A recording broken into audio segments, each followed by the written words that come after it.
Good evening, everyone. I welcome you all to yet another webinar of the W3 series. This is related to sleep apnea disorders in PCOS and why do we need to manage it.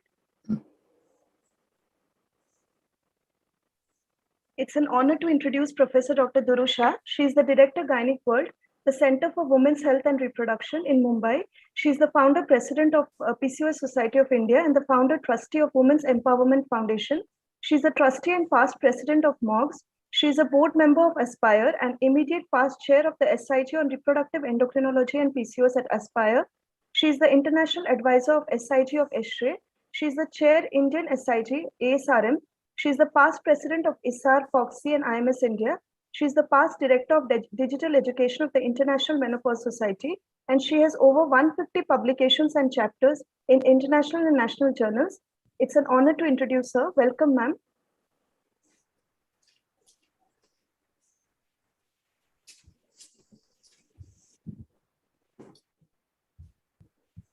Hi, I'm Dr. Duru Shah, the founder president of the PCOS Society of India.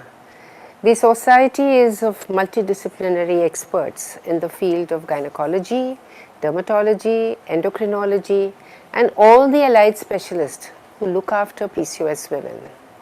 We all are focused on creating awareness on PCOS, both amongst doctors and updating their knowledge, and we are also wanting to create the awareness amongst women at large for them to understand what they are having and what their problem is. In short, our organization is consisting of experts both from India, and we also have members from outside the country. It's important for all of you to be with us and join us in our endeavor to upgrade our knowledge in this field and reach out to our patients so that they have a better quality of life in future. Thank you.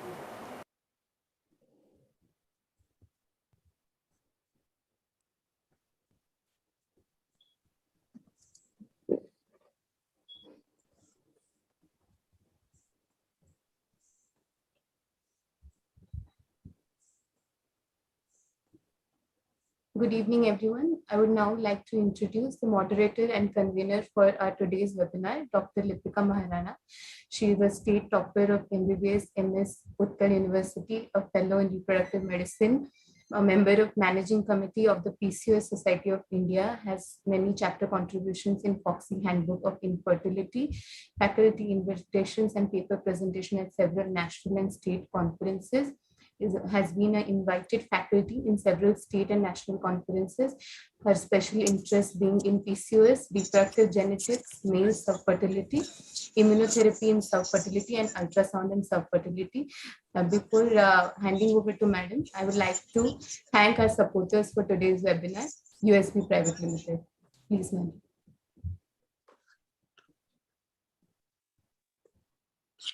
Madam, if you can unmute.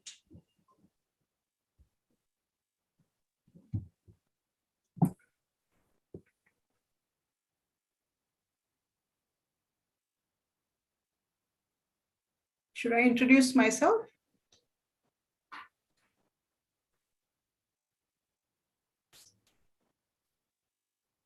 Lipika. Yes, ma'am. Just a minute. Yeah. So it's an honor to introduce our first expert for today's session, Professor Dr. Arpita Priyadarshini. She is Professor and Head Department of Physiology, Sri Jagannath Medical College and Hospital, Puri.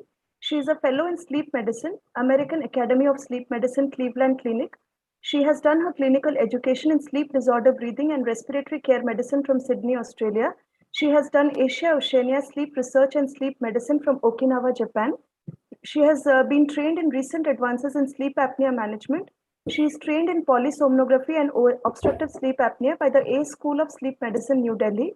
She is trained in electronics and electrophysiology, EEG and polysomnography in NIMHANS. She has done a life management course in AIMS, New Delhi, and has been a faculty speaker in several national and international sleep conferences. She has around 20 years of experience in teaching and research in sleep medicine and physiology. Welcome, ma'am, and thanks for accepting our invite. I'm honored. Most welcome, ma'am. I'll introduce our next expert for today's session, Dr. Sujata Kar. She is the Director, Kar Clinic and Hospital Private Limited, Bhubaneswar. She is the honorary treasurer of ISAR. She is a managing committee member of the PCOS Society of India. She is the best graduate of a batch with 7 gold medals. She is credited with the first IVF baby of Eastern Orissa and the first laser hatched baby of Orissa. Her center has been awarded as the best IVF center of Orissa for the last 2 years. She has received the Brand Icons Excellence Award 2018 for the best IVF center in Eastern Orissa. She is honored with the Parichay Award and the Devi Award from the Chief Minister and Governor of Orissa. She has published around 14 original publications related to PCOS and male subfertility and has several chapter contributions to her credit. She has been an inspiration to me, including me and many in the state. Welcome, ma'am, and thanks for accepting the invitation. Thank you, Lipika. Our next expert for today's session is Dr. Pia Balani Tucker. She is a director of Dr. Ballani's Clinic, Mumbai. She is a consultant endocrinologist, Bombay Hospital and Medical Research Center. She is the founder, member, and honorary secretary of the PCOS Society of India. She is a diplomate of the American Board of Endocrinology, Diabetes and Metabolism and the American Board of International Medicine. She has been awarded the America's Top Physician Award by the Consumer Research Council of America and the Physician Recognition Award by the American Medical Association. Her areas of special interest are women's health, gynae endo, and diabetes, as well as thyroidology. Thanks for joining in, ma'am, despite your commitments. So she'll be leaving us today by 7:30. Welcome, ma'am. Thanks for accepting the invite. My pleasure. Our expert for today's session is Dr. Aparna Govil Bhasker. She is one of the most renowned bariatric surgeons of the country.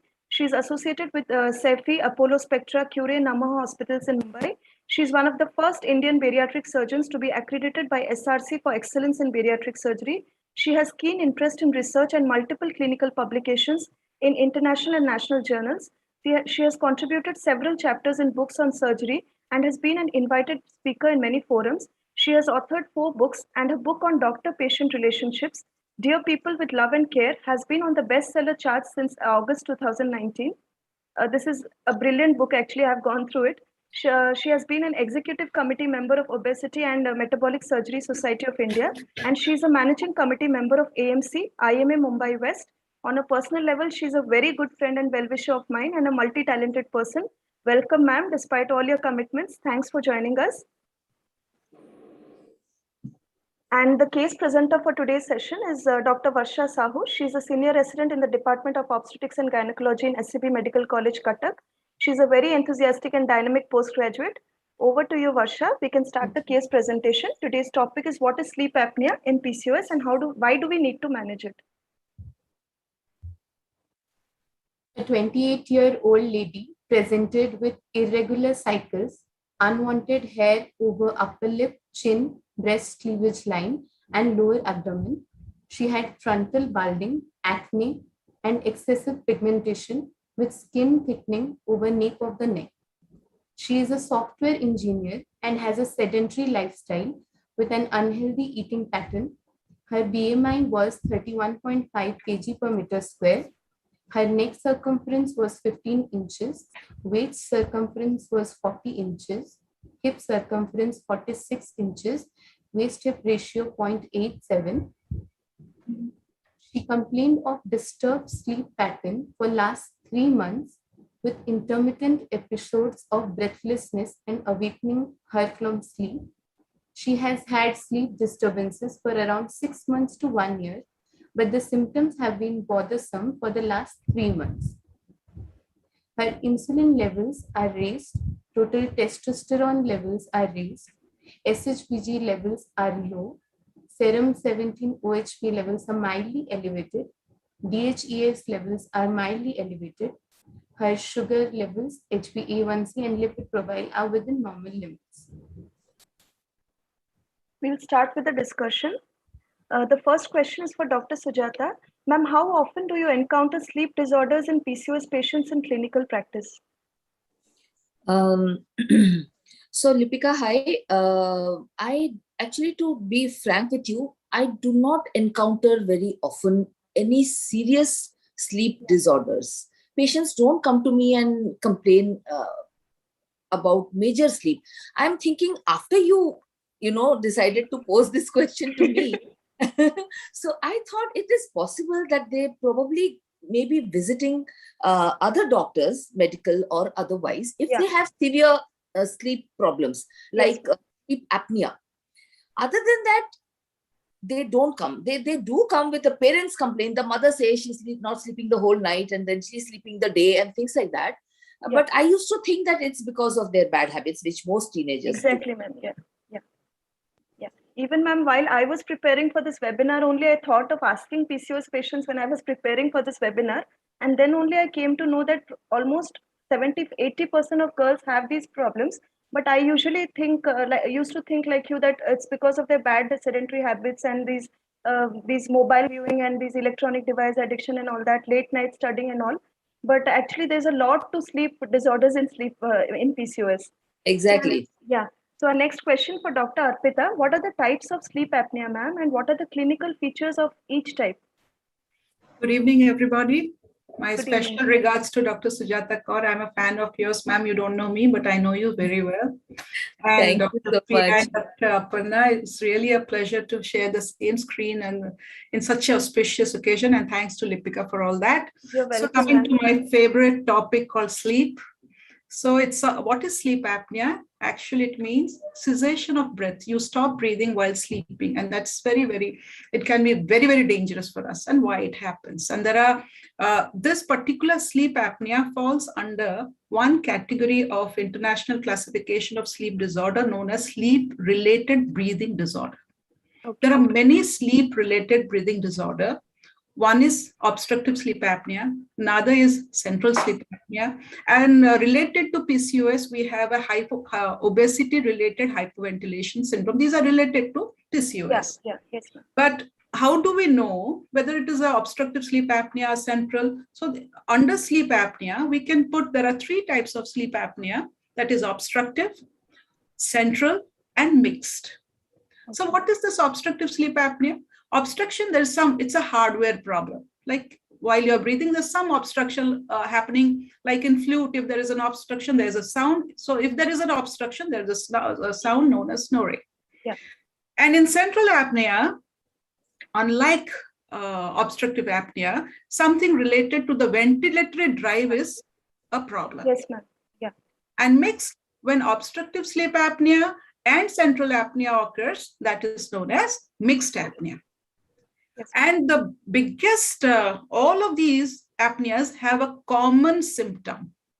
And the commonest symptom is excessive daytime sleepiness. So we are not to feel sleepy from sunrise to sunset. That is the way we are. If we are sleeping or we feel like sleeping, dozing here and there, and sometimes I see children, those who are not able to perform well. If you see, once they go to the school and they're sitting for 10 to 15 minutes in wherever they are, they just doze off. Yeah. So this is excessive daytime. You cannot just stop your eyes open, your eyes falling down, your eyelids falling down. So you can't, you do not have any control over this. This is excessive daytime sleepiness. Yes. So this is one of the biggest symptoms. Others are fatigue. Definitely you'll be fatigued. And you have witness apnea, like cessation of breath. So your bed partners will tell you that you stopped breathing for 15 seconds. My God, it was so scary. I woke you up and like that. The bed partner is a very important person who really diagnoses these kind of apneas. Yes. Ma'am, one very common question that comes to all of our minds is that because 70 to 80% of PCOS patients are obese. So one question that always intrigues us is that does sleep apnea present only in obese PCOS patients or both in obese and lean? And is the onset and prevalence age related? It's very important to know, as I have told you, obstructive sleep apnea is a hardware problem. Yes, ma'am. So it has two parts, a mechanical part and a physiological part. So it's not about lean or obese. If a lean has an anatomical defect like a micrognathia, a neuromuscular disorder where he cannot or she cannot breathe, so definitely there is an obstructive part to it. Yes. But the physiological part is very important.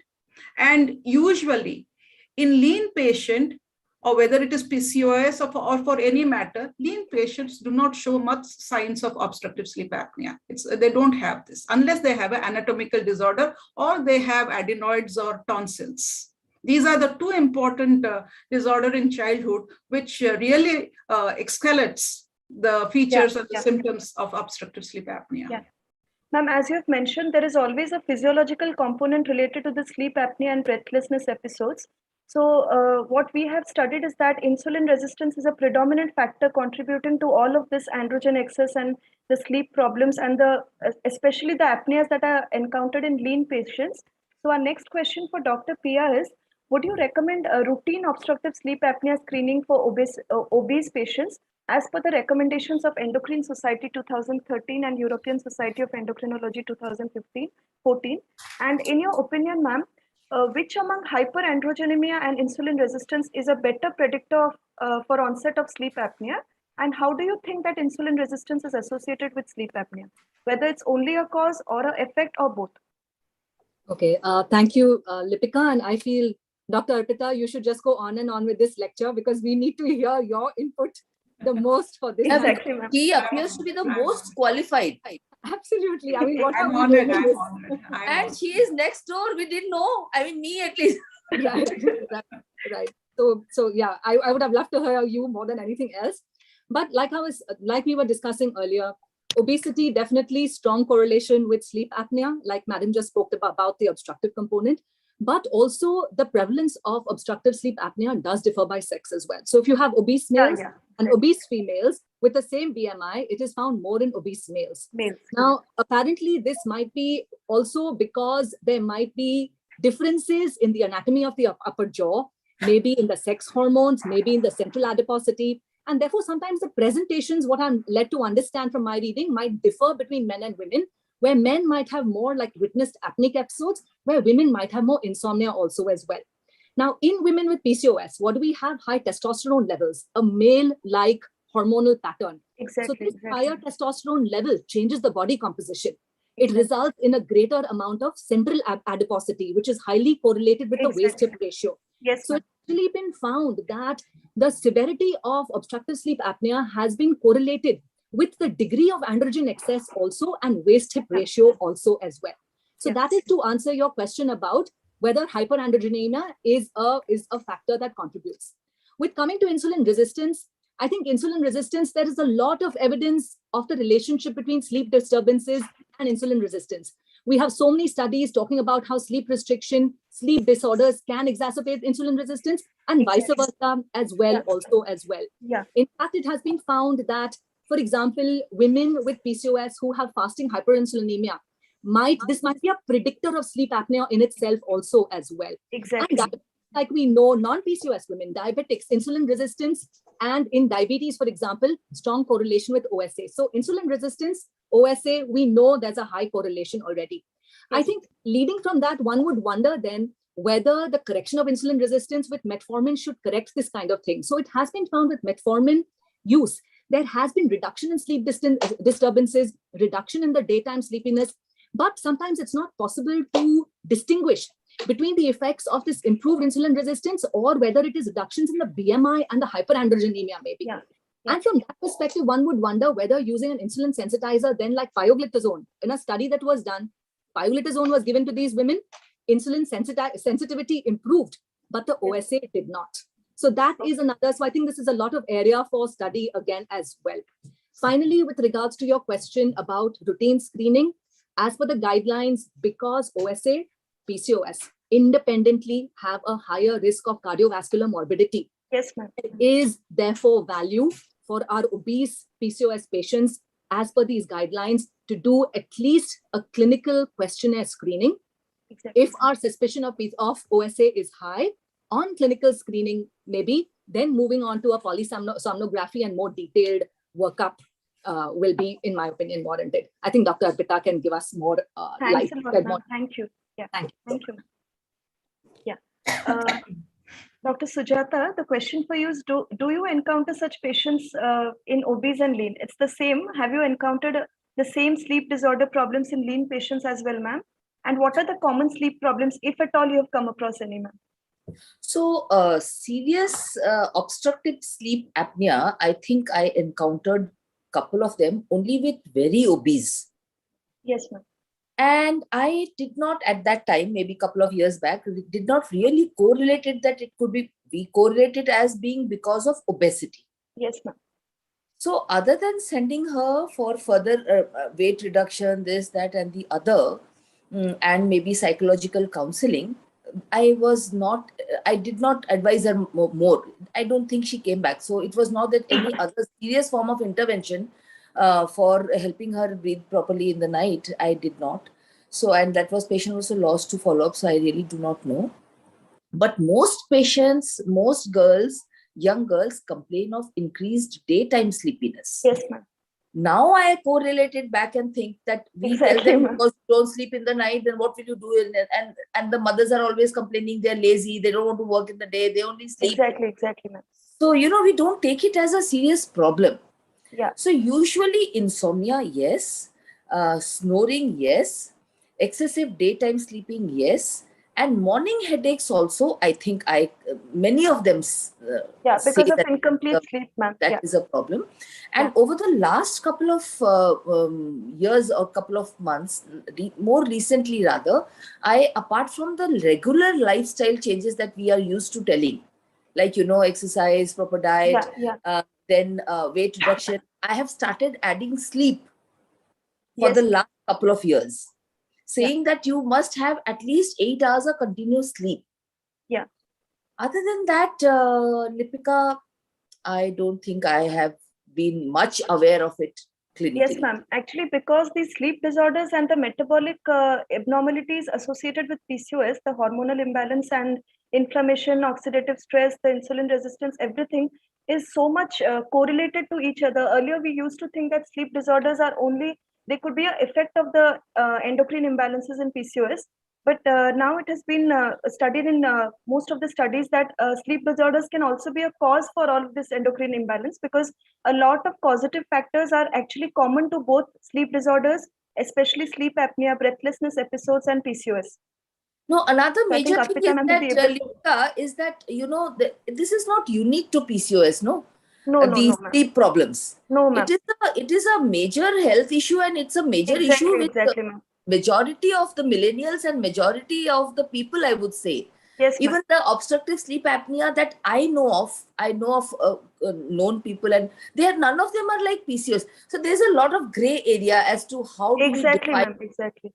As such, ma'am, sleep disorders, they can be by themselves a reason for a lot of systemic imbalances, metabolic disturbances in the body. PCOS might or might not be associated in those cases. The next question is for Dr. Arpita. Ma'am, as far till the discussion we have done till now, we can, like most of us would recommend routinely screening PCOS patients for common sleep problems. Can you suggest some common questionnaires or few questions that we can include in our clinical OPD patients for screening our OPD patients, ma'am? Or any particular questionnaire that's readily available, which we can use for screening sleep disorders in PCOS patients when we have come to know so much the association between these sleep disorders and the PCOS patient profile? Before going to that, I would like to draw your attention to a simple fact that sleep, in fact, is a marker of your homeostasis inside. Sleep speaks about your internal milieu, and of course about your about how you are inside. And as you know, sleep has got two parts to it. It is driven by two parts.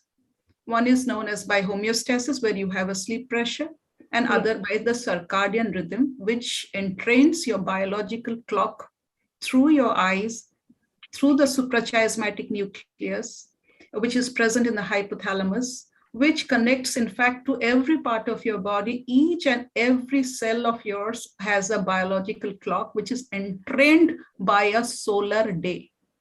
Yes. So our children, they must learn one thing, that sunrise and sunset are two different physiological situations. So continuing the day in the night and making night into a day is the biggest metabolic, I would say, the internal stress our children are giving, because of parents, teachers, and even doctors are not aware of these disorders. Yes. So our children, our girls who are suffering from this, first we must learn that it is the circadian rhythm disorder, the sleep disorder, you can put it, that gives you your, what you call your metabolism is somewhat, it is deranged because of so many cytokines and which is coming up, adipokines and all that, and your fat mass increases. And you must know that sudden increase of fat mass to a point is a very important factor. We should learn that if a girl or a woman is increasing 5 kg within a year, that's a big thing to think about your PCOS. Because after a certain time, she will go into obstructive sleep apnea. Apneic spells will come.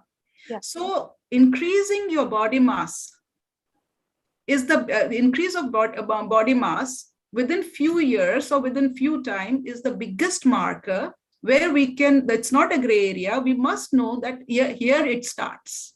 Increase of your body mass because of any reason you call it. We should be very careful of it.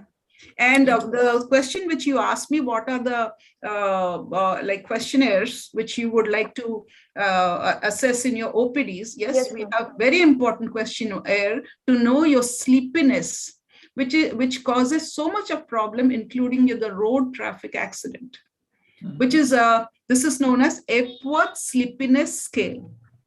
Okay. This Epworth Sleepiness Scale, or ESS, is a very important tool.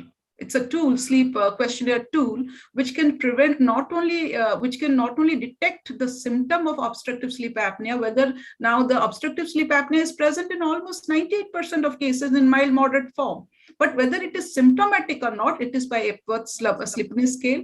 And to find out whether a person is having obstructive sleep apnea, you can go for a Berlin questionnaire, which is very important for screening obstructive sleep apnea, for the symptom of excessive sleepiness by Epworth Sleepiness Scale, and to just to find out what is the sleep quality of a person, you can go for a Pittsburgh's test. If you want to find out different type of sleep disorder, you can for a Jenkins test. So we have these 4 important questionnaire along with insomnia severity test to find out if he or she is having insomnia. These are 4 or 5 questionnaires which will help you to find out. But the commonest you must know, first ask them within 5 years how much weight you have increased. That's a very important to know whether this person is now into that cycle of entering to PCOS sleep apnea, and all the other disorders related to that. And once this obesity is leading to obstructive sleep apnea, symptomatic obstructive sleep apnea, we must diagnose, cut it there.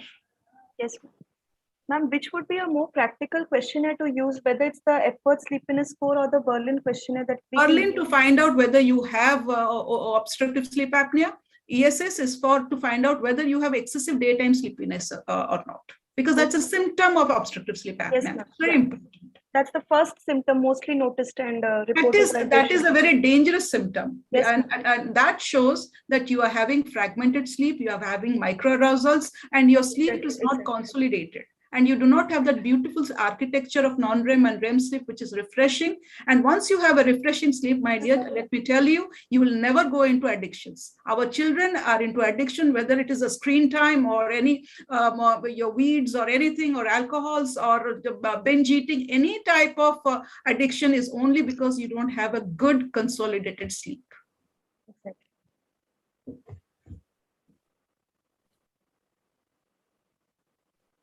Ma'am, any suggested investigations or tests to advise to patients with symptoms in case we screen them for sleep disorders? So usually, any suggested investigations or tests which we can do at our level, or we'll just refer definitely. One thing is, one should be very clear that all snorers do not have obstructive sleep apnea. And obstructive sleep apnea, you might snore, but all snorers are not obstructive sleep apnea. So usually from snoring history, you cannot say, yes, this is obstructive sleep apnea. No. For that, you need a polysomnography, which talks about the hypnogram or the sleep architecture. And in that, we need EEG, EOG, and EMG. What we want to find out, to stamp it as an obstructive sleep apnea, we have to have few features. One of them is that there will be cessation of breath for 10 seconds or more than that. Oxygen saturation, SpO2 should fall by 3%, and falling of this should cause you microarousals, which is seen in EEG. So only if you have these features, then we count it. And like blood sugar, you count by fasting blood sugar and ppbs to know about the glucose level. For obstructive sleep apnea or sleep apnea, we have a parameter known as apnea hypopnea index. AHI. Yes. Okay. Apnea hypopnea index is very important to screen out. It's a screening tool because there are two types of tests you can lab test of polysomnography or a home test. In home test, you usually, that's a screening test, but in a lab test of polysomnography, once you know your AHI, then you can know whether it is mild, moderate, and severe. Yep. Normally, apnea means cessation of breath. Hypopnea means 30% of your breath is there. So hypopnea. So it should be less than 5 events per hour. Okay. Normally, apnea hypopnea index in a normal adult is 5 episodes or events per hour. In pediatric, it should be less than 2 events per hour. So there's a lot of difference. 2 per a pediatric group. If it becomes 3, it's a mild obstructive sleep apnea. So in adult, in mild cases is from more than 5. If the apnea hypopnea index 5 to 15 is mild, 15 to 30 is moderate, and more than 30 is severe obstructive apnea. Yes, ma'am. Yeah. Okay. So the severity and grading is also done by yes, very important, by apnea hypopnea index. Okay. So the hypopneic episode should be less than 5, ma'am, or the index should be less than 5. Both, including apnea plus hypopnea per hour, it should be less than 5. Okay, ma'am. It is not. It's not discrete. Sorry to interrupt. So Yes, how does a clinician like us, how do we come to know of all this? The patient will not be able to tell. You have to know. You have to advise for a polysomnography. Yeah. That's and good. You have 2 type of test, as I told you, as a proper polysomnography with all the channels to be there. It costs quite a lot. You can go for a screening test, which costs lesser. Hmm. And once we advise a screening polysomnography? Yes, only when if it is a mild case. But if it is a moderate and a severe case with morbidities, you should go for a polysomnography. If now there's one more clue to it. If you are a moderate and you have done your screening test at home and you found that you're moderate, but you have started your treatment, but some time or the other, you must go for a proper polysomnography. Moderate cases, if you have got by simple screening, by screening test, should go for a polysomnography. Ma'am, is there any screening? Polysomnography is done in a home setting? It can be done, madam. It can be done at the home setting. And if screening test can be done at the home setting. So, ma'am, is there some specialized screening equipments to do the home polysomnography? Yes, there are specialized screening tests, and it has to be done by a sleep technician, not by those not by those company people. Okay. Those were not qualified. They just do it for the heck of it, because as a scientist, the importance of placement of electrodes are so important. So a trained technician does the wonder, and a sleep specialist does the scoring. That's very important. We do manual scoring. We don't go by the computer scoring, as I have told you, because it is 5 or 10. If you don't do your manual, computer can go wrong. So a sleep specialist is a very important part of finding out whether it is mild, moderate, or severe. And why do we need to manage obstructive sleep apnea? Does it have any significant clinical implications on health in long term? Let me just start from top to bottom. So obstructive sleep apnea, as you know, the pathology is that it is fragmented sleep. Yes, ma'am. First, your sleep is fragmented. So if you have a fragmented sleep, you are going towards dementia. I'm starting from RAIN. Yes, ma'am. Then obstructive sleep apnea gives you a hypoxemic state, intermittent hypoxia. So the free radicals, as you see, it is like oozing out once you're out of obstructive sleep spell, as a result of which your cytokines and you are in danger at all the vessels level. Yes, ma'am. So anything with a vessel, with a blood vessel is in danger because of intermittent hypoxia. Yeah. So your cardiovascular system, along with your the vascular system supplying your brain, they are all in danger. You talk about even your skin, the psoriasis and all your chronic disorders are linked to and oxidative stress. yes, particularly as you have endocrinologists, you can see hyperpigmentation. These are all result of intermittent hypoxemia along with increased sympathetic overactivity because of this apneic spells with recurrent intermittent arousals. It's very dangerous. Because there is intermittent arousals, a person is not consolidated, the sleep is not consolidated, there is a fragmentation of sleep. That is why the person feels very sleepy. Very sleepy. Yes, ma'am. So your atrial fibrillation, your all congestive heart failure, your stroke, your heart attack, your whatever you call it, any vascular disorder has prelude. The prelude is always something related to the apneic spells, which causes your intermittent hypoxia and increased sympathetic overactivity. Yes, ma'am. The associated oxidative stress and the endothelial dysfunction that is related to the hypoxic episodes. Yeah, because it's Anywhere, even your hormonal balances, your day and night cycle, everything is disturbed. Because I have seen ample of patients. And usually this happens to people who have faith on what you call modern medicine. They have lost their physical faith. They don't believe in themselves. They believe in modern medicine. They are the one who suffer maximum because they think they can buy and they can cure themselves of anything. They don't understand to remain physically fit in such a way that you can run for 6 kilometers per day is very, very important. Very, very important. 6 kilometer running and pushing. You are supposed to, we humans have become two-legged from four-legged is only by pushing. And another important part of our evolution as human is the hungry gene we have. The more we stimulate our hungry gene, the more fit we are, and the more the fat mass, which is so I would say deleterious, demonous. If anyone calls me what's a demon now, I would call it's the fat, which is a Mayavi, which can do anything to you. Exactly. Yeah. Dr. Sujata, ma'am, would you like to add something? Why do we need to manage sleep disorders?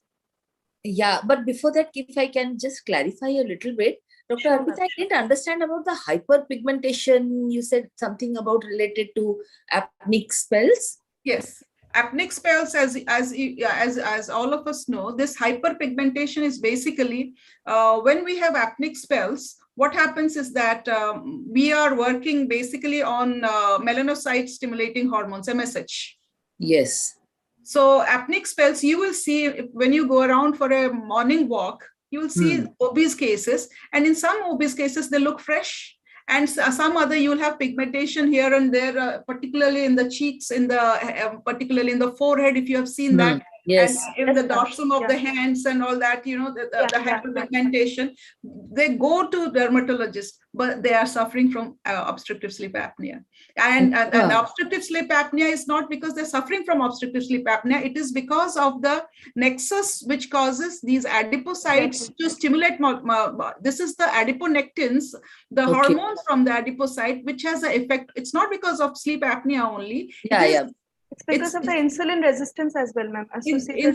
Insulin resistance causes everything. Always remember, insulin resistance and leptin resistance are two important factors. Yes. It is leptin and ghrelin imbalance, as well as insulin resistance. These are the two important factors which causes many, many changes in obese cases, which lead to obstructive sleep apnea, which is a mechanical hardware problem. Yes.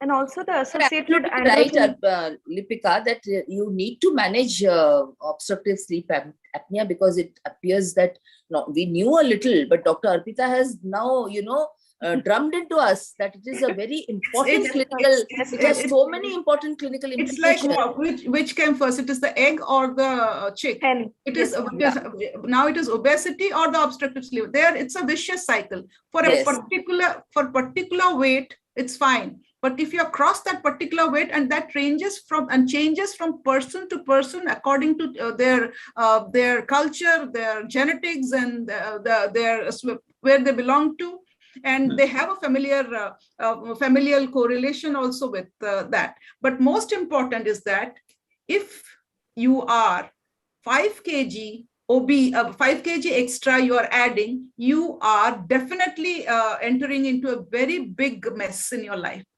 Yeah. That extra 5 kg. Yes, ma'am.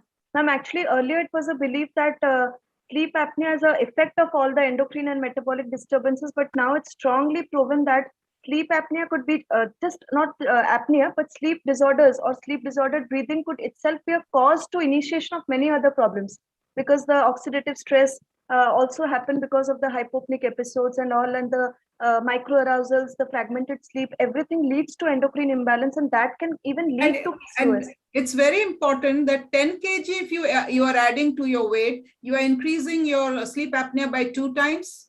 If your BMI increases by 4 times, if your hip circumference increases to say 12 to 15 centimeter, you are increasing your sleep apnea by 4 times. As you see, what I'm trying to tell you is that sleep apnea is not our problem. It is our weight management is a problem. Exactly.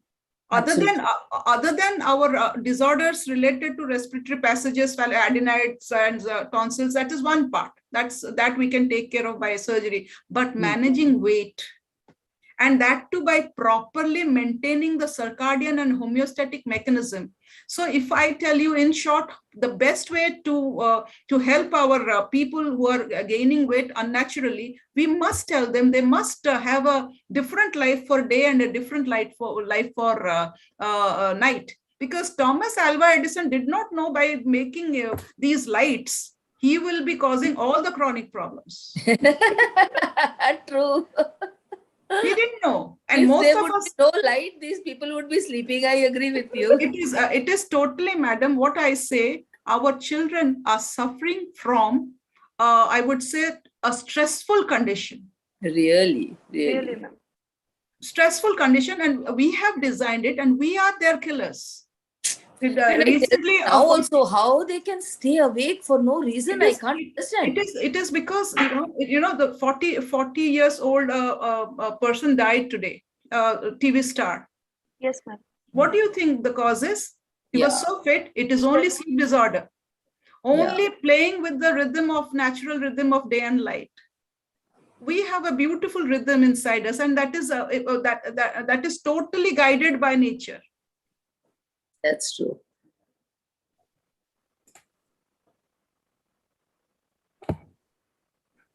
Ma'am, any specific lifestyle measures apart from insulin sensitizers that you would recommend for managing the insulin resistance and androgen excess for these patients, especially those with sleep disorders? You're asking me, yes, Dr. Aparna, or me? Should I answer that? Ma'am, both of you, you can answer one by one. Dr. Aparna, can you take it up? Then I will add to it if anything is necessary. Dr. Aparna, ma'am. Dr. Aparna, ma'am, are you there? It's okay.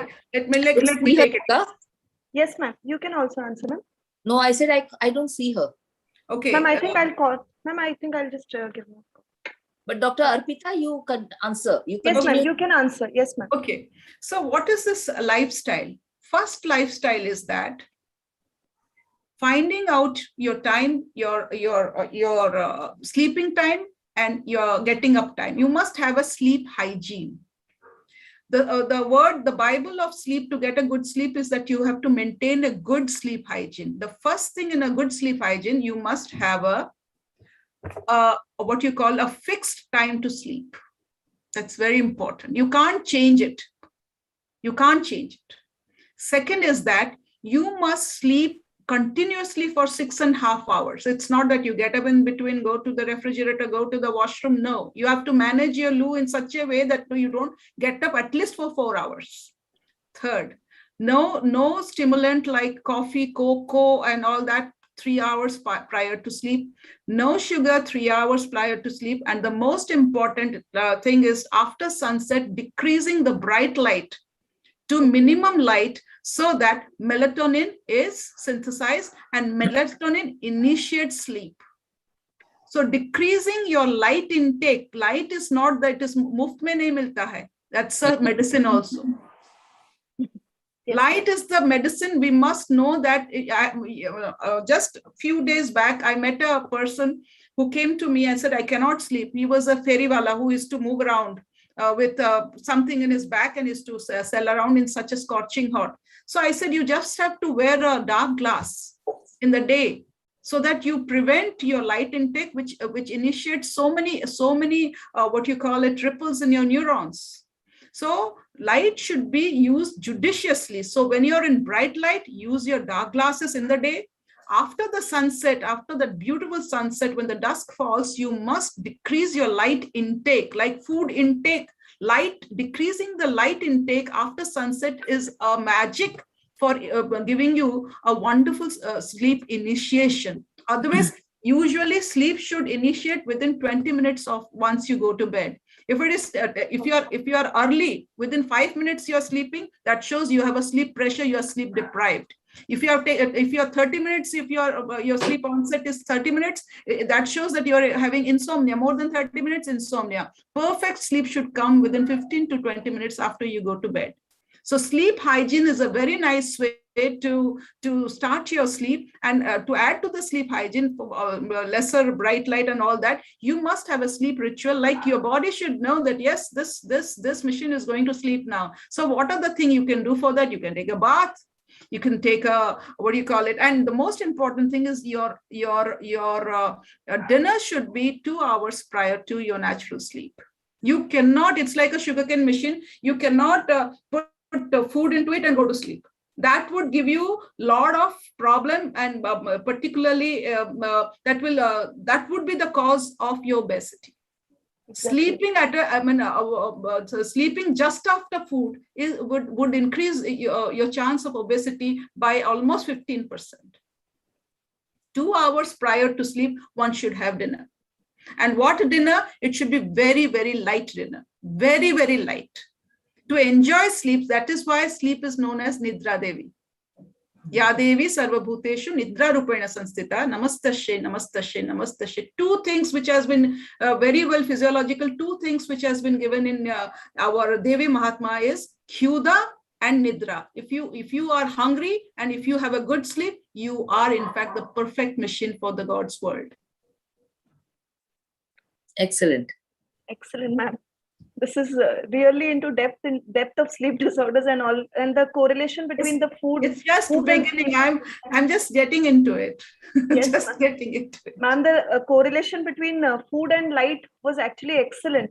We had never thought it that way. Light never comes for free. Life, particular light, Lipika. Exactly. Always tell everyone.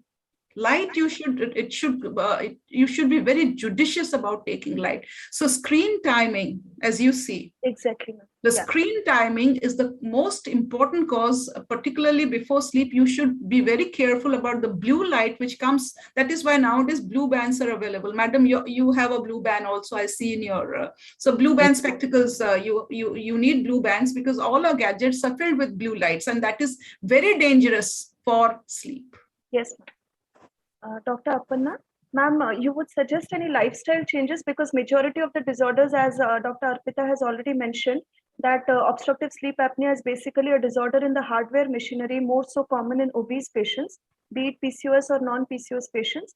So before you advise bariatric surgery, would you suggest any lifestyle measures, lifestyle changes, and for what duration would you advise the lifestyle changes before suggesting them to go for bariatric surgery?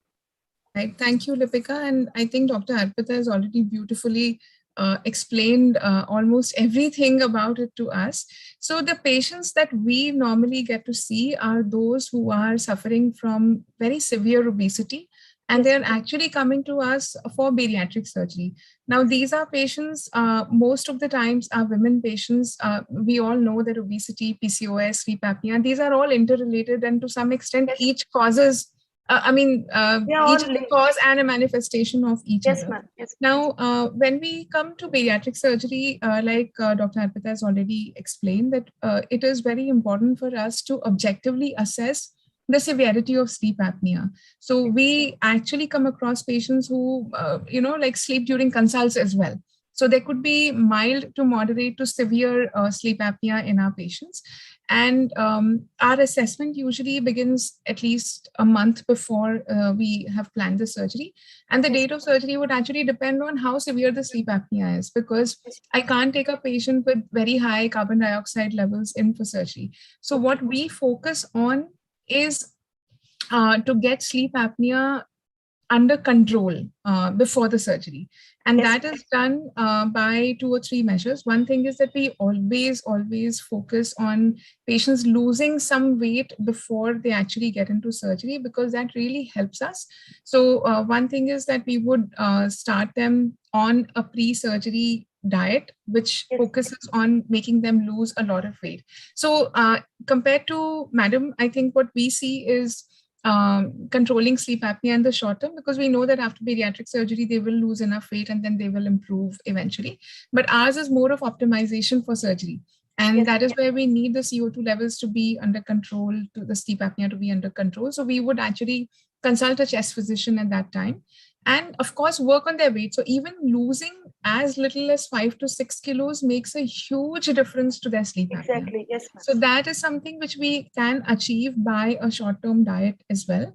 And of course, all the lifestyle manifestation. And then we support them if required with a CPAP or a BiPAP, and then that's how we would progress. But I agree with everything that Madam has said. And those are all very, very important along with this particular thing. Yes, that's a very good point that you have taken up, ma'am, that before planning bariatric also, the carbon dioxide and the oxidant levels should come down in blood before you take them up for surgery, ma'am. That's a very good point. I have just a point here, Lipika. Yes, ma'am. What Madam is talking about obesity hyperventilation syndrome. Yes. That is not sleep apnea. That is typically when in awake state, when your carbon dioxide is more than 45. Yes. So that's a Pickwickian syndrome, which you have done in your Charles Dickens. So that is what she's talking about. But normally normal sleep apnea, when your BMI is between lesser than 30, around 35. Madam is talking about BMI more than 35. Yes. Because that's what you're talking about. That is a different syndrome, and that is a totally different. But normally obstructive sleep apnea, mild, moderate, and severe. In mild cases, 5 kg in 6 months is just fine. In moderate case, moderate, 5 kg in 1 year is just fine. And in severe cases, we would definitely go for 5 kg in 1 year, and another 5 kg in another 2 years we will take for obesity management, and they just become just fine. Because why I'm telling you so? Because immediately I've seen those who are obese cases, they usually go to gyms.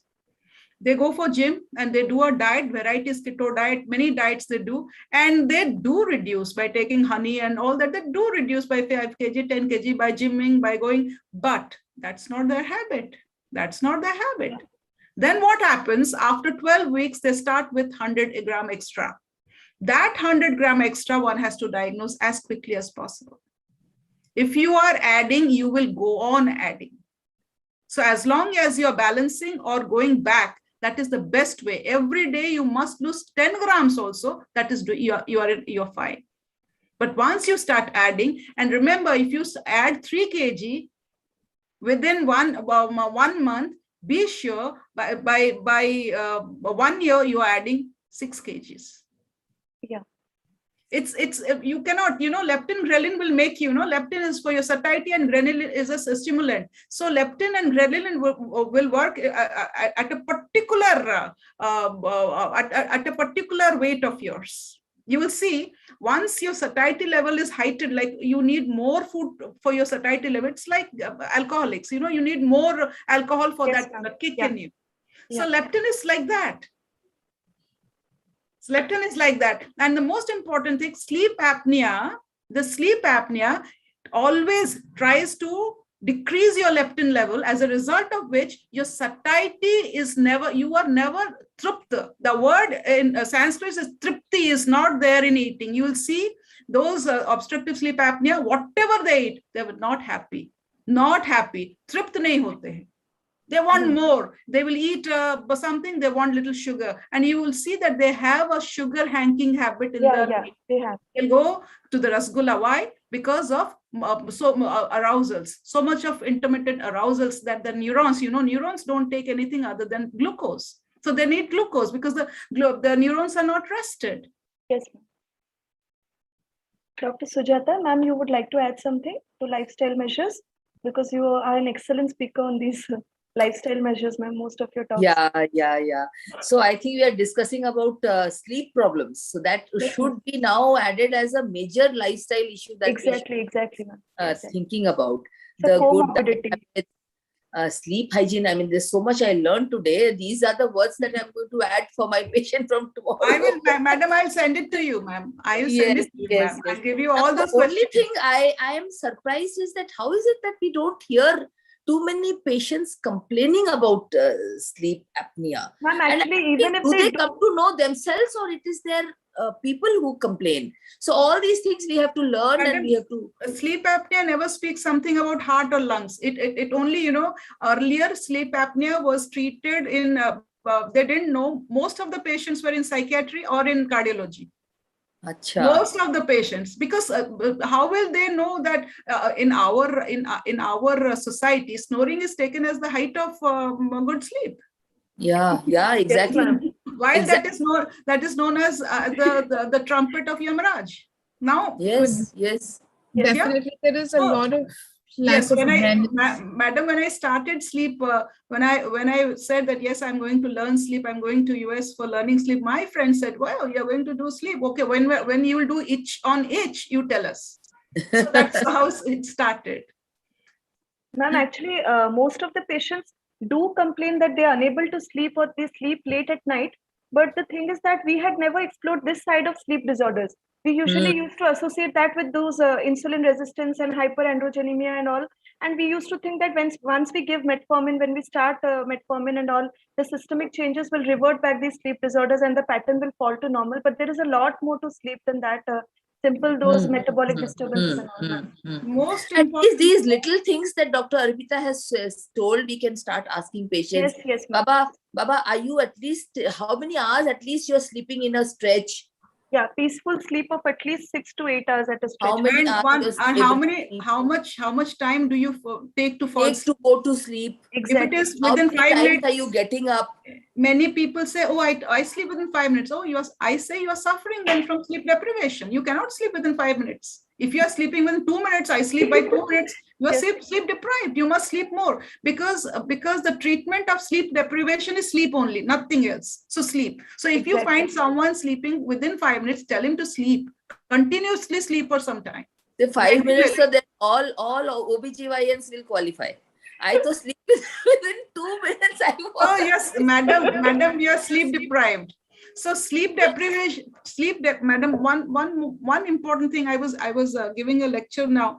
Many of us do not know that sleep is an inflammatory condition. It's a pro-inflammatory condition. Yes. Achha? Yes. I thought it would be healing stuff. No, yes, ma'am. And why? Because it is these cytokines, they are somnogenic, and you develop your slow wave sleep, which is equal to 1,000 barrels of alcohol. If you have in your architecture, sleep architecture, 20% of slow wave sleep, that is equal to 1,000 barrels of alcohol. You feel you just enjoy this universe. But if you do not have the proper architecture, it is only because of the cytokines which is necessary for a good sleeps are not present. So pro-inflammatory. That is why when you get up, you have rheumatoid arthritis, you have those morning stiffness. So because it is inflammatory, you have an asthma attack in morning 6 o'clock. You die from heart attack by 4 o'clock or 5 o'clock because it is pro-inflammatory. Yes, ma'am. So you have to be awake to sleep, madam. So anti-inflammatory is awake. So intermittent sleeping in the day is more dangerous than not sleeping in the night. Yes, True. ma'am. So you have to balance. I must get my anti-inflammatory in the daytime so that I what do you call it? I balance my pro-inflammatory condition in the night. So In the night. if this balance is not maintained, so you are in a pro-inflammatory state. And all of us know that hyperinsulinemia and insulin resistance it definitely is a pro-inflammatory state. Yes, ma'am. So And it is especially, your, yes, and especially, ma'am, interleukin 6, I guess, goes up around 20 times higher because of these pro-inflammatory condition that's associated. Madam, so the most important, Lipika, when you meet young children, those who have not started their family life, they're still in brahmacharya, tell them the importance of awake is you have to be awake to sleep. Yes, ma'am. Yeah. Dr. Arpita, ma'am, when would you recommend specific therapies like continuous positive airway pressure apart from the conventional management when you're managing sleep disorders? And how long do the sleep disorder symptoms take to subside after the onset of treatment? This is a very, very important thing, I would say, like when do you take up CPAP, that is continuous positive airway pressure? Yes. As I have told you, sleep apnea is a obstructive sleep apnea is a, what you call it? It's a structural problem. So you have to give a pressure to open your so that you get your oxygen or you get your air throughout the night, which is very important for a good sleep. So when do you start? In mild cases, we do only weight management. That is when your apnea hypopnea index is 5 to 15, weight management. 15 to 30 apnea index, then also weight management if the person is not having any morbidity. So if a person has morbidity, whether diabetes or hypertension or congestive heart failure or anything, any morbid condition, we start PAP. And beyond 30 AHI, CPAP is a must. You know, PAP, positive airway pressure, there are varieties of positive airway pressure. So that's a big lecture, which instrument to use or which interface to use for which patient. But positive airway pressure, or you are giving oxygen or air. It's not oxygen. You are giving the air in a pressure to open the airways so that the person sleeps continuously at a particular pressure. Say we start with 8 centimeter of water, we can go till 20 centimeter water if it is a continuous supply. Once you started, how do you know that you are well titrated? The first thing you get after getting a PAP machine is that you have a continuous sleep. And once you have a continuous sleep, believe it or not, you start losing weight. It is only sleep which manages your weight. A continuous sleep, which is given by a PAP machine to an obstructive sleep apneic patient who is moderate and severe. Not mild, we don't give. It's of no use. We can do a weight management there. So continuous sleep you can reduce your weight by 5 kg in, I have seen, depending on the genetic factor and I have seen patient within 1 month losing 10 kgs. And within 6 months losing 1 kg, depending on that. But once you sleep properly, your weight will be regulated, your leptin and ghrelins will be balanced. And once you sleep, you will see that your appetite will be less. Sleep controls appetite. Yes, ma'am. And the result you will see within 2 months. All your androgenic states, you will see all this hyperinsulinemia, particularly your liver enzyme, what you call that, sex hormone binding globulins that decreases, and all this you will see, they will change. The biggest factor, as you have seen that in the case you have seen, that the blood sugar level has not changed, it is normal. Yes, ma'am. Yes, ma'am. It is because hyperinsulinemia does less work on glucose transport, rather it does more work on anti-lipolytic activity. Okay. Insulin has 2 work, glucose transporter and anti-lipolytic activity. So it will not allow lipolysis. So your use of metformin along with sleep apnea, your PAP machine will not only decrease your decrease your what you call sleep apnea, but it will also have anti-lipolytic activity, which by your insulin sensitizers. Yes, ma'am. Ma'am, Dr. Sujata, ma'am, one question for you. Ma'am, this is slightly off the track of this topic. Ma'am, how do you assess actually response to metformin? Do you do a fasting serum insulin always before starting metformin and you monitor therapy after 2-3 months? No, Do no, you do that? actually doing a serum insulin is not at all in my armamentarium Yes, ma'am. of tests. Yes, I don't know when was the last time I did a serum insulin. So my criteria for giving metformin is to look at glucose challenge test. Okay. 75 gram 2-hour glucose challenge test. Yes, And of course, even without that not being raised, in obese adolescents with insulin resistant, those who have the typical clinical Yes, features of insulin resistance, yes. I prescribe it a lot. But doing a serum insulin has not been, I used to do it maybe about 5-7 years back. Now I don't do it anymore. Ma'am, and when do you expect a significant improvement after you start metformin? Is it 2-3 months after that, or when? How do you counsel patients that starting metformin after so many months you can see the difference, or just the improvement of insulin resistance? So generally, whenever I prescribe insulin to an adolescent for menstrual problems, yes, ma'am, not for infertility, and adolescent girls, I generally call for a review after 6 months. Okay. So after 6 months, and I tell them to maintain a menstrual calendar and to that they have to do other things also for weight loss and all that. And then I reassess after 6 months. Okay, ma'am. So no glucose challenge test in between, ma'am? No in between.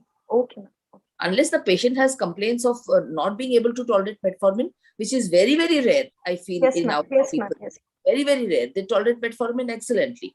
But ma'am, a few patients often complain of dyspepsia, ma'am. A lot of them tell that because appetite is suppressed. Symptoms some of them have. Yeah. So typically after lunch is, I think, the best time if you're giving them once a day. Yeah. But I don't see too many of them.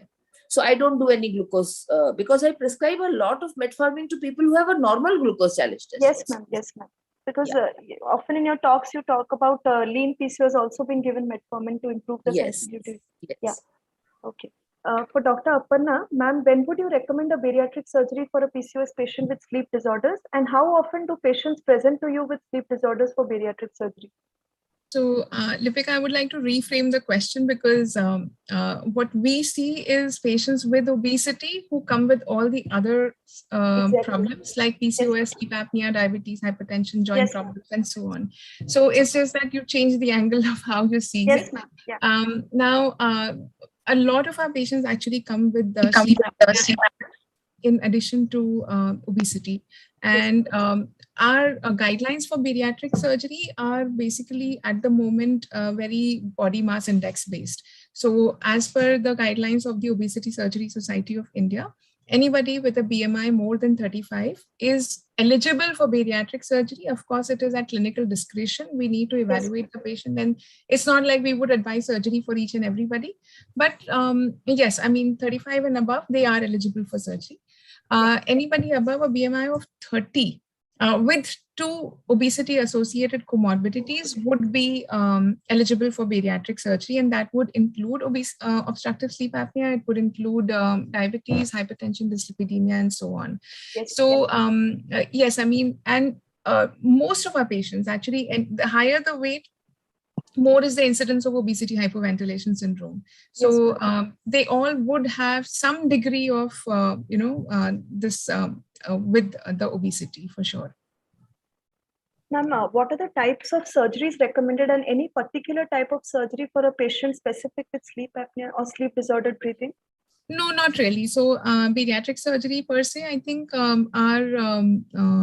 it wouldn't be that a sleeve gastrectomy or a gastric bypass would have more effect on improvement in sleep apnea. So see, all of these surgeries, whatever surgery we perform, they all lead to ultimately weight loss and improvement in all the other parameters that come with weight loss. So they would improve your insulin sensitivity, the insulin resistance, and the other hormonal milieu also comes back into order, So whatever surgery is done for weight loss, as long as it is leading to significant weight loss, I think they all help in reducing the obesity hypoventilation syndrome. Yes, ma'am. Ma'am, because most of the symptoms associated with obesity are linked. So how often do you encounter relief of symptoms, and when would be the earliest time to expect relief of symptoms for a patient who is undergoing bariatric surgery? So like Dr. Arpita has said, as soon as they lose, it's both ways, So as soon as they lose about 5 to 10 kilos of weight, you start seeing significant improvement. So the most severe of our cases actually are patients who have the AHI above 30 and they're already on CPAP and BiPAP. But what we normally see is that within 2 months of surgery, they would actually be able to get off their support with CPAP or BiPAP machines. And most of them, 75% of them would actually get rid of sleep apnea with significant weight loss. And almost, I would say 90 to 95% improve significantly. So unless they have some other component, like the other aspects of sleep apnea, which is not related to obesity, but otherwise obesity-related hyperventilation goes away completely after bariatric surgery. So it's basically related to the amount of weight loss, ma'am, not to the days or months following surgery, basically, because it's the weight loss which will bring about the relief of symptoms. Yes, of course. Yeah. Lipika, can I ask Dr. Aparna a question? Sure, ma'am. Sure. Dr. Aparna, I was thinking if you're, like you said, the BMI more than 35 is an indication. Do you think you have a cutoff for age? Like, can I advise a 16-year-old with 35 or 40 BMI? Very relevant question, ma'am. According to the guidelines, the bariatric surgery is recommended for patients above 18 years of age. Having said that, suppose if there is a 16-year-old and I see children who are 160 kilos or 180 kilos. So in special conditions, we have to make a proper assessment with a team of pediatric endocrinologists and then everything else, to assess their growth and everything. And then consider surgery in very, very selected cases. When we feel that nothing else can be done, So if there is no other solution, then only surgery should be recommended for anybody who's less than 18 years old. See, the thing is, sometimes in OPD, we see really obese young adolescents, like who are 15, 16, and you feel like a fool telling them, exercise karo, khana theek karo. It's just not going to, unless they take a professional help. So nowadays I've started telling them, go to a professional counselor at least and try and induce of 3 to 6 months. So I personally feel that a lot of these children have not been guided properly in terms of, we all tell them how, we all tell them to go and lose weight, but we don't tell them how. And I think first go-to person has to be a qualified dietitian. Exactly. Who will be able to guide them what you need to do, because I think that at least everybody deserves a 6 months of trial with diet and lifestyle modification before we push them into, surgery, especially younger kids. So I'm lucky to have a very good dietitian with me, and we always put them on a diet. And then you have non-surgical methods of weight loss as well. So there is a lot that can be done before you actually push them into a surgery. And as I said, non-surgical, Yes. No, I'm sorry to interrupt. So when you said non-surgical, did you mean those ultrasound guided things they're doing these days? No, not those. We actually, as in the bariatric armamentarium, what we have today is something like a balloon. So it is completely reversible, and it's the most harmless thing that you can do to an adolescent body. So is that a good thing to suggest to these young girls? I think so.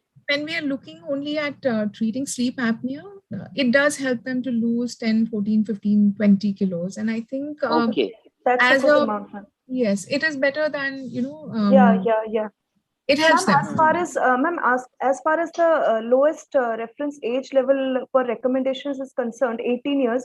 18. Like I had a patient last week, 16 years, 123 kgs. Yes. Because there is no use prescribing diet recommendations and all to that, advice, because she won't follow because her mother had come with her. So will that balloon thing help, ma'am?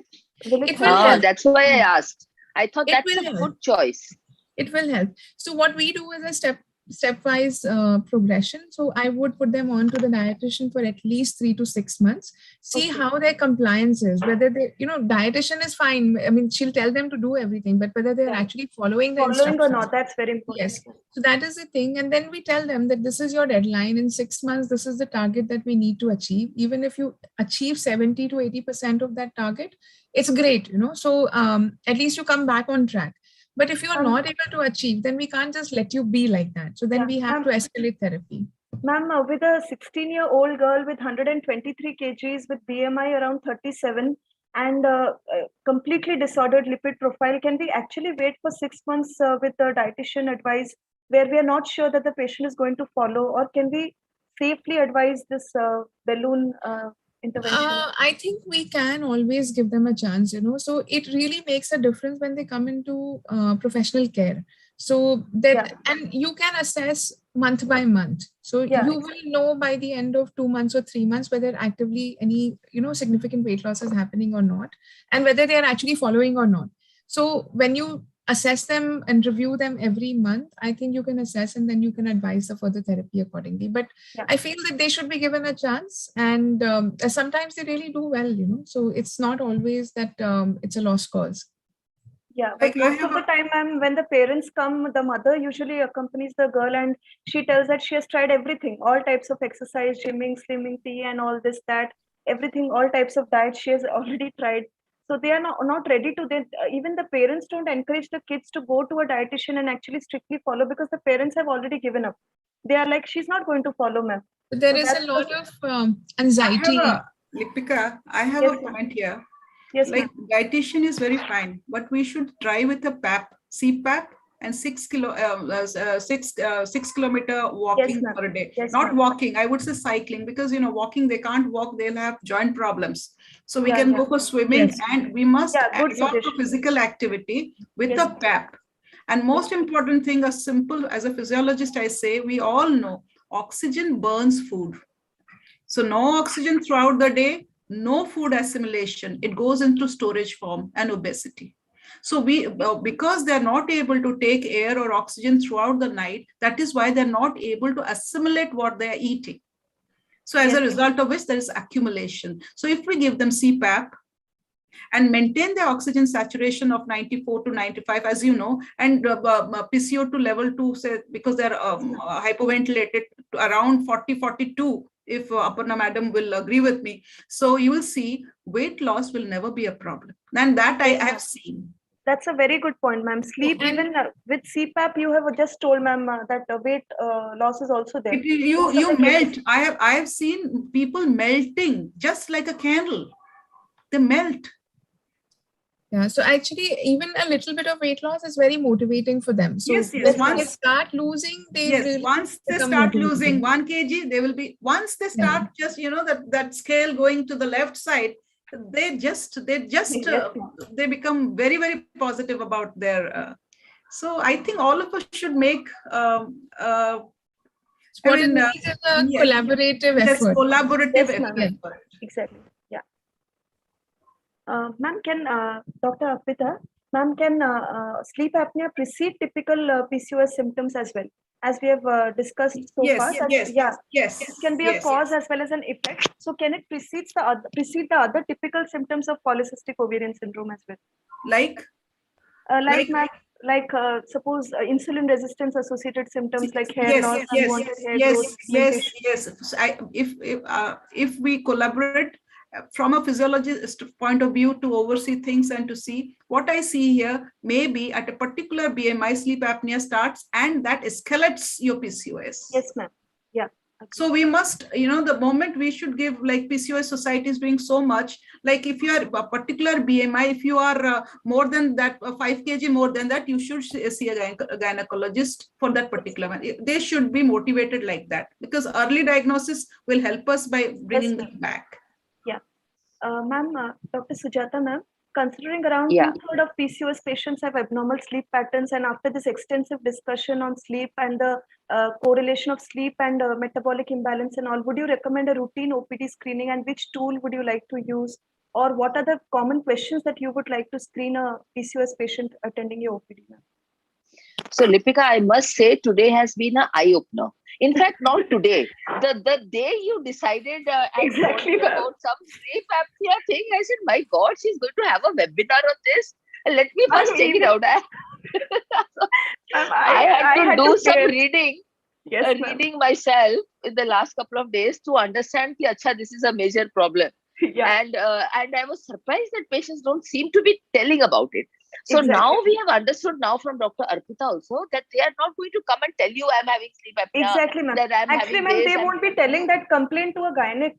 That's what ma'am told. Yes, And that's- commonly they that is visit one. a psychiatrist for that concern, or a chest physician, or a cardiologist, Yes. because most often they relate that to chest pain. Fragmented sleep will result in anxiety, palpitation, Yeah. and they will relate a cardiac cause to that.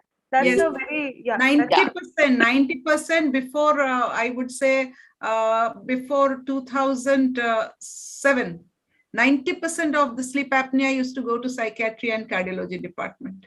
Yeah. And moreover, you've made us understand that it is those micro, what did you say, awakenings in the night, micro arousals. arousals. That So is called, these are things. RERA, that is called RERA, respiratory event related arousals. Once you have apnea, so you have an event. So it is related to that, and you'll have micro arousals. It's not a consolidated sleep. It is totally that happens to most of the doctors when they get up from by a mobile or that fragmented Repeatedly. sleep. Yes, ma'am. Yes. Fragmented sleep is more dangerous than sleep deprivation. Yeah. So these are things patients may not know themselves. So we have to go ahead and put very couple of questions to say whether they have any, to find out if they are more serious. Now, all those apnea scores and all you said, I didn't remember those names. So you'll have to share with us. I will. Exactly, ma'am. Exactly. It will be an honor and a missionary. And it should be whether it is easy very and how much time. Very easy, madam. Very easy. Ma'am, Arpita, ma'am, you can please share it in the group that we have created for this webinar, because that will this be is excellent. Absolutely, because this is absolute if you have made that group, I will send you all particular things which will help you in your practice. Exactly, ma'am. Ma'am, you can, and another very interesting thing and good thing I have learned, Lipika, which from tomorrow I'm going to tell my patients, that Dr. Arpita has said, the more you sleep in the night, the more weight loss you will happen. Happen in the day. Yes. Sleeping at a particular time and getting up and eating at a particular time, not changing your eating habit and sleeping habit. You will see, you will have a fantastic. You will never have a weight loss. Weight gain problem. So they are going to understand and give more importance to their sleep issues. Yeah, and the significance of light, ma'am, that aspect was excellent. I mean, light doesn't come for free, and we need to make judicious use of the daytime and nighttime as well. That was an excellent thing. You also have some good questions. Before you sign off, Lipika, have a look at the questions that people have asked. There's so much of appreciation for Dr. Arpita. But did you check out the questions? Ma'am, I haven't actually. Once I stop sharing the screen, I'll check the questions and put them. Ma'am, any concluding remarks any of you want to add? Dr. Arpita, Dr. Sujata, or Dr. Aparna? It's now that it is the grace of Ishvara that we are united. Let this union lead to some good things to the society. Exactly, ma'am. Yeah, looking forward to some good outcome from this. Yes. Exactly, ma'am. That's the purpose of these webinars, actually. Thank you, everyone, for an excellent discussion. I'll just summarize certain things which simply I could put up as take-home messages. There is mounting evidence for an association between PCOS and sleep disturbances that is complex and possibly bidirectional. Sleep disorders tend to be significant even after adjustments for BMI, indicating causes other than obesity like insulin resistance, hyperandrogenemia, oxidative stress, and inflammation. Poor sleep and disturbed sleep patterns are both the cause and the effect of PCOS. Sleep disorders have been independently associated with impaired glucose tolerance, diabetes, hypertension, premature atherosclerosis, future MI, stroke, and non-alcoholic fatty liver disease. Therefore, proper multidisciplinary management of sleep disturbances involves metabolic and hormonal profile of PCOS patients and could potentially prevent long-term cardiometabolic sequelae for these women. Therefore, routine screening of PCOS patients for sleep disturbances and referral to sleep medicine experts for proper workup and advice is recommended. Wonderful. So this is a systemic, this is a figure which shows the possible mechanisms linking the common shared features between sleep apnea and PCOS, which shows that both of them go hand in hand, and this basically it's a cause-effect mechanism. We never know whether the sleep disorders are the cause or the effect. In fact, they are both. And this is a figure which shows PCOS just as a common coincidental link, but sleep disorders as such are an independent risk factor for metabolic disturbances.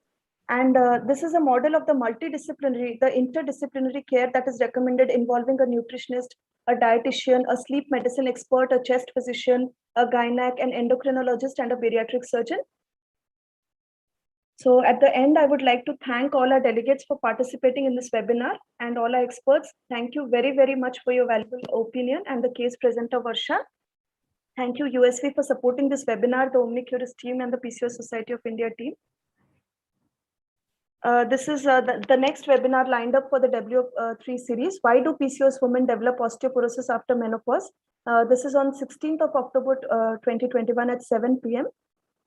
And you can anytime become a member of the PCOS Society. This is, I would say, we are members of many societies, many gynec and infertility societies, but I think this is a society which is extremely involved in academics and spreading awareness. And sincere thanks to all the members of the PCOS Society, especially. Can I become a PCOS?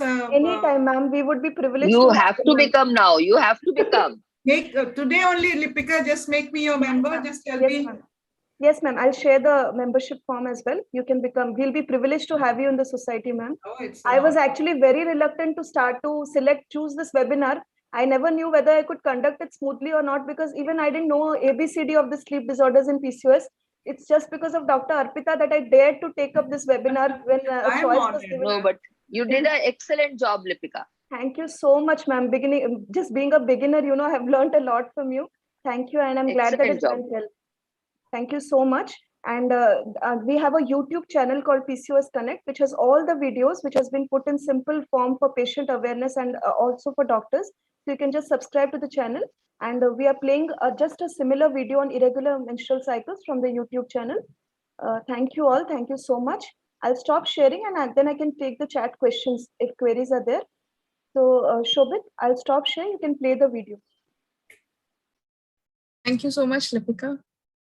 Most welcome, ma'am. Thanks for joining.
Thank you for this video.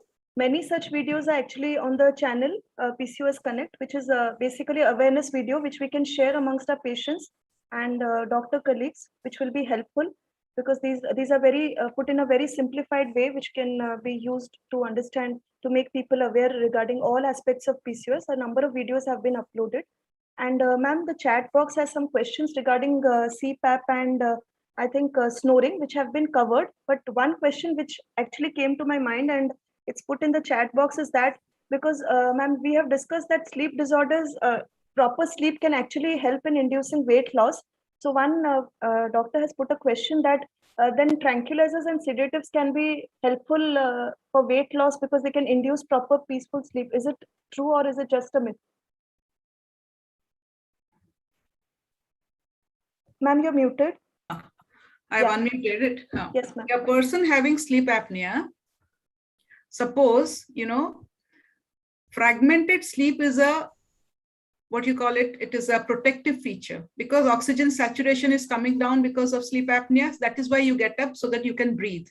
Yes, ma'am. In a sleep apnea case, if you are taking hypnotics, that shows that the protective feature is no more there because you are not able to get up and you cannot bring back your oxygen saturation. So in sleep apnea, giving hypnotics is totally prohibited. So you must know that if a person is a sleep apneic, oxygen saturation is as such falling down and you give a sleeping pill, then he's not getting up. So still oxygen saturation, he can go into heart attack. Yeah. So it is totally not recommended in giving hypnotics in sleep apneic cases. In insomnia with perfect body mass index, not having sleep apnea, you can give hypnotics. Yes. For initiation of sleep also, we can. That is only when you are not having sleep apnea or mild sleep apnea, you can give sleeping pills. But even to moderate and severe, without knowing the sleep apnea status, particularly the apnea hypopnea index, one should not give sleeping pills. It is very dangerous. Thank you very, very much, ma'am. We are extremely grateful to you for joining in from the PCOS. On behalf of the PCOS Society, I would like to thank all the experts, especially Dr. Arpita, for supporting us and attending it and explaining the disorder in such an extensive manner. Thank you, ma'am. Thanks a lot. We are indeed obliged. So it was an excellent session. Thanks to all the experts and delegates for joining in. So we'll sign out. Very good night. Looking forward to seeing you in the next W3 webinar. Thank you very much. Thank you so much. Thank you so much. Thank you, Lipika. Thank you. Most welcome, ma'am. And thank you, Dr. Arpita. It was really good to hear you. Thank you. Thank you, ma'am. Thank you for joining in, ma'am. Thank you.